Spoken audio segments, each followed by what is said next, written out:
So, for those of you that I have not spoken to since 2022, as fall has dropped, I want to wish each and every one of you a happy new year. I also want to thank all of you for taking time out of your busy schedules to sit and listen to our weekly chat. This year was a thought that, I've over the years, I've collected a lot of thoughts and ideas but I've never formally put them into writing. So this is my first attempt at a book. It's a very easy read. And the book's title is Wealth Beyond Taxes. Now, in the title, when we go to Amazon, it'll say for pharmaceutical professionals. And the reason that I picked that industry is that part of my practice over the years has been helping families to pay for college without going broke. And quite often, because of our proximity, Somerset to the pharma industry here in Central Jersey, it seemed like a logical choice. A lot of my clients over the years are in the pharma industry, and I have, inherent knowledge on how those industries typically compensate their employees. That being said, this and some of the strategies that I promote are not just for the pharma industry. So don't be put off by that. And that's why I titled this slide Strategies for High Income Earners. So what is high income earners? That's a subjective term. In my opinion, I think if you're making over $100,000 a year and up, I've seen clients that have 2, 3, 4, even $600,000 in the pharma industry is not uncommon. But each and every person has the ability, depending on what their lifestyle is, to implement strategies. And whether it's some of the strategies I talk about in the book or others, I think all of us have one common goal as we approach retirement, and that's to get not only to retirement, but through retirement. So sit back, relax, take notes. And if you're on this call today, have your pen and paper ready, because what I'm going to ask you to do, if you'd like your complimentary copy of this book at the end of this presentation, just email me your address. I don't want you to put it in chat. I want you to go ahead and email it to me, and I will send you a complimentary copy on my dime. Now, that being said, if you prefer to just go on Amazon and get it, I'll show you how to do that. So, the book Wealth Beyond Taxes, like I said, it's something that's been an accumulation of thoughts and ideas over the years, strategies that I've seen. They're all legal within the tax code. Sometimes some strategies take a little longer than others. It just depends on where you are in your timeline. Are you in retirement? Are you pre-retirement? Are your students now just approaching, college, and how to pay for college without going broke? I mean, everybody's circumstances are different. And so part of the areas where I start with are really our budget, right? I just want to make sure I understand a household's cash flow, not only now and currently, but what's likely to change as they approach retirement. So this is a relatively quick presentation. I'll be honest with you. If I do make it to 15 minutes, I'll be shocked, right? Because there's not a lot of detail. I don't want to give everything away on a Zoom call. All I wanted to do was A, bring it to your attention. B, if you know anybody that you think, hey, I'd like a copy of that book, please don't keep it a secret. I've been, I have an assistant that has been reaching out through my LinkedIn profile. And systematically, I think we have about 5 to 10 books going out a week to the pharma industry. It is absolutely no problem for me to get a book into your hand. And if it takes you an hour to read this book, that's by design. Right? We didn't want this book to collect dust or sit on an end table and, I meant to read that. I really, I wrote it in a format that was really just help you to get to know me a little better. And then B, what steps and questions you should be asking as you approach retirement. So in the body of the book, I titled it 7 Questions You Should Have Answered Before Retiring. But I'm not going all 7 questions today, and that's also by design. I'm only going to give us 4 of them that are, in the back of our minds. I think that we sort of know we should probably know this, but do we actually have the ability to find that out? So question number 1 is, do you know the rate of return you need to have to make your money last? Rate of return is such a moving target. quite often as we're, thinking about, oh, I got to get 8% on a portfolio. Well, that's hard to do. You're a year in and year out. And that's why I've said in the past, and I've had conversations on averages lie.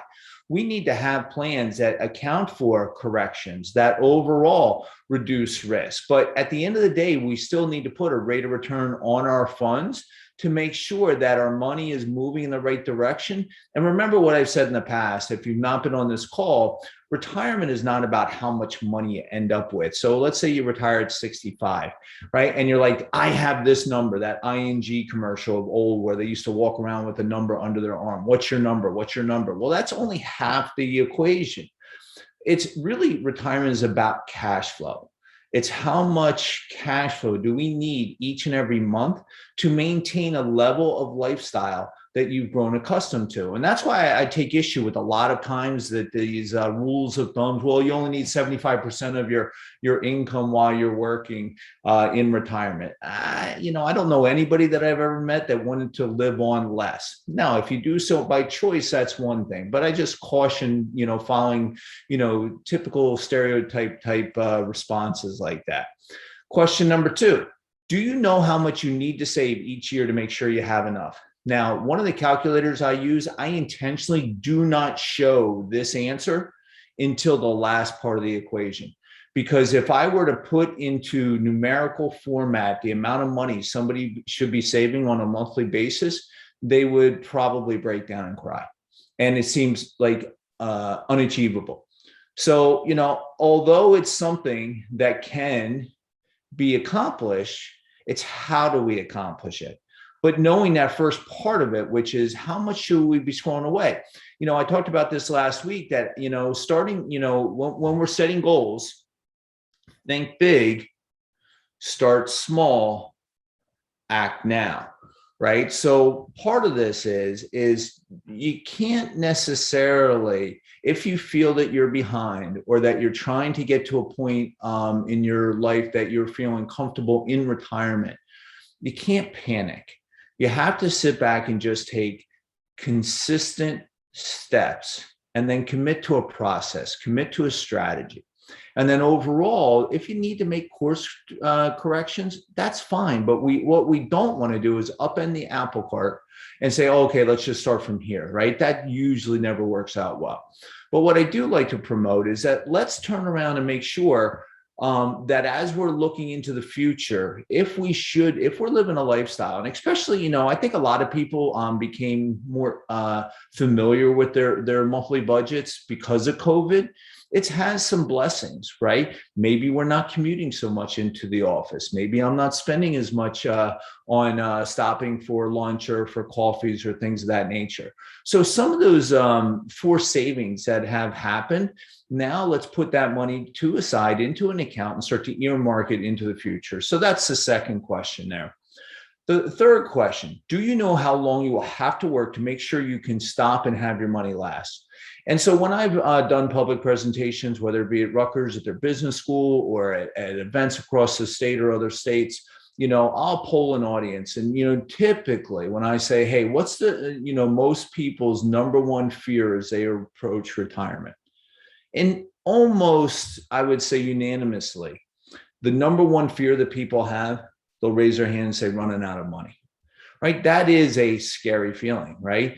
Remember, when we retire and you hang up your cleats and you say, hey, I'm no longer going to get an earned paycheck, whatever you've amassed now needs to make it not only to, but through the next 20, 30, and possibly even 40 years. And this is where one of the things that I've talked about ad nauseum in the past is the risk associated with retirement, right? And I think it's almost akin to like being on unemployment for like 30 years, right? So, unemployment checks, typically, if you've ever gotten one, are not substantial. And if you're not able to pay your bills with what's coming in from, say, Social Security, right, we have to fill what we call an income gap. So if we start to deplete that money at whatever pace or rate right? How long, I can put a mathematical formula to that and say, hey, now it looks like at age 80, we're going to now not have enough to maintain that lifestyle. And then you could be very well forced into what they call a forced reduction of lifestyle. It's one thing to say, hey, I only need 75 or 80% of my income while we're working. It's a completely another story when you have to make those adjustments just because inflation has reared its head, market corrections, taxes, all the risks that we've talked about in the past. And then the last of the questions I'm going to talk about here today, do you know how much you may need to reduce your future lifestyle to keep from running out of money? So again, that sort of leads to the point that I was just talking about. These reductions, right? It's one thing when we retire. And a lot of people will say, well, I won't have a mortgage when I retire. I want to pay that all. Therefore, I'll save X amount a month. And that's usually very true. However, we'll probably still always have property taxes. I see a lot of people that once they do decide to downsize, they leave New Jersey because the cost of living is lower. But a lot of places that people are moving to are really not as inexpensive as they thought they were or as they used to be. So just making sure that we're just attuned with some of the things that could change. And maybe you've heard me use this expression before. When we get to retirement, there's what I call, let's say 30 years. There's what we call the go-go years, the slow-go years, and then the no-go years. So the go-go years are, okay, we've worked really hard. We want to spend time with our grandchildren, our family. Maybe we want to travel. We have our health. I just need to stop and relax and enjoy life, right? And so let's say that that's at 65, and that's a 10-year period, 65 to 75. We have our health. All those things are attainable. Now, from 75 to 85, the next 10 years, that's the slow go years. We still have our health, hopefully, thank God, right? We want to be able to sort of still see the grandkids. Maybe now they're in college. Maybe now we're, maybe we had a second career and decided not to do that so much. And now the kids and the grandkids, they can come visit us. I want to relax, right?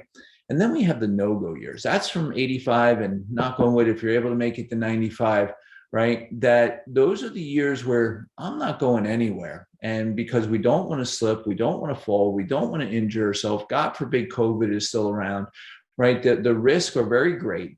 So, we just want to stay close to our loved ones and maybe not travel a lot. So planning our retirement around some of these philosophies is part of what we promote. And I think it's worth and bears, discussion. So these were the 4 questions I asked, in the book. There are 3 more.